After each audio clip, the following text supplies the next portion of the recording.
আদিবাসী যুবতীর সঙ্গে স্বামীর বিবাহ বহির্ভূত সম্পর্ক আর সেই সম্পর্কের অভিযোগ তুলে যুবতীর উপর চড়াও হলেন এক মহিলা ও তার ছেলে। অভিযোগ, বাড়িতে ঢুকে যুবতীকে এলোপাথারি ধারালো অস্ত্র দিয়ে আঘাত করেন অভিযুক্ত মা ও ছেলে। শনিবার দুপুরে ঘটনাটি ঘটেছে মালদার বামুনগোলার পাকুয়াহাট কলেজপাড়া গ্রামে। ঘটনায় অভিযুক্ত মা ও ছেলেকে পুলিশ আটক করেছে। আক্রান্ত যুবতী মালদা মেডিকেল কলেজ হাসপাতালে ভর্তি। ঘটনা তদন্ত শুরু করেছে পুলিশ। জানা গেছে, যুবতীর স্বামী ভিন রাজ্যে পরিযায়ী শ্রমিকের কাজ করে। যুবতী তার এক মেয়েকে নিয়ে কলেজপাড়ায় ভাড়া থাকতেন।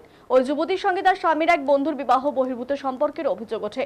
এদিন ওই ব্যক্তির স্ত্রী ও ছেলে ওই যুবতীর বাড়িতে গিয়ে চড়াও হয়ে হামলা চালায় বলে অভিযোগ। পুলিশ আক্রান্ত যুবতীর অভিযোগের ভিত্তিতে ঘটনা তদন্ত শুরু করেছে।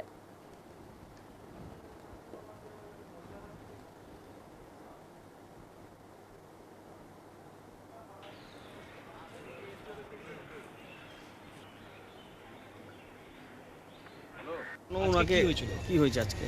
আজকে আমার দিদি সকালে ফোন করছিল। ফোন করে আমি বললাম যে তাহলে দিদি আসো। হ্যাঁ, তখন আমার দিদি বলছে অসুবিধা, শরীরের মানে অসুখ, তাহলে আমি যেতে পারবো না। তারপরে পরে 10টার সময় আমাকে ফোন করছে যে এরকম ব্যাপার, যে কেন এই ঠিকাদারের ছেলে আমাকে মেরেছে। কোথায়? মাথাতে কি দিয়ে, চাকু দিয়ে মেরেছে। তখন আমরা আসলাম, আর মা আর আমি আসলাম হাসপাতালে। মারার কারণটা কেন? কেন মারলো? কারণটা বলতে কেন মারার কারণটা কি?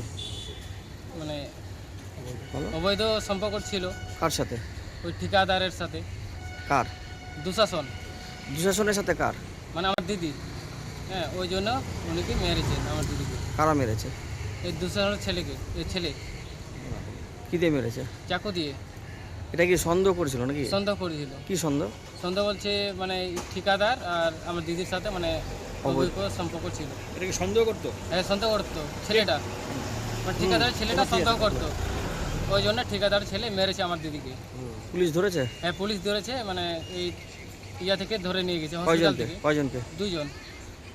এখন দিদি কেমন আছে? এখন দিদি বর্তমান ভালো আছে, মানে ব্যথা করছে মাথা। ঘটলো আপনার গ্রামের রিনামাটির বাড়ি হচ্ছে আমাদের গ্রামেই। আমার নাম তো প্রদীপ কুমার সরকার। ওনার মেয়েটার বাবা হচ্ছে ধুনিরাম মাহাটি, আমাদের শামসাপুর গ্রামে মদনামতি জিপি বাবনগোলা থানা। এবার ওই মেয়েটা বিবাহিত সূত্রে ভাড়া ছিল পাকুয়াতে, কলেজের পেছন পাড়ায়।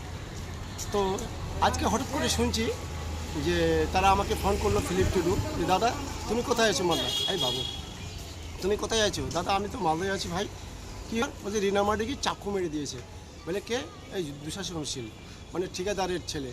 তো যাই হোক, মানে যেভাবে যে মানে অপ্রীতির ঘটনা যেভাবে ঘটুক, একটা ঘটে গেছে, একটা মার্ডার হয়ে গেছে, এবং মেয়েটা ভাগ্যিস ভালো যে মেয়েটা বেঁচে গেছে, নাহলে মরেই যেত। তাই এই আমি গ্রামবাসী হিসাবে বলবো, এবং কি আমরা মন্ত্রীকে সঙ্গে সঙ্গে রেসপন্স দিয়ে দিলাম যে যাতে এই আসামির, মানে যারা রিনামাটিকে মারলো আজকের দিনে, তাদের যেন আইন মাফিক কঠোর থেকে কঠোরতম শাস্তি। মারার কারণটা কি? কি কারণে? কারণটা অবৈধ সম্পর্কে একটা সন্দেহমূলক হয়েছে। কার সাথে কার? ওই ঠিকাদারের সঙ্গে ওনার ছেলে, ওনার বাবার। এই জন্য একটা রাগ বশীভূত হয়, এই জন্য ওকে সন্দেহ।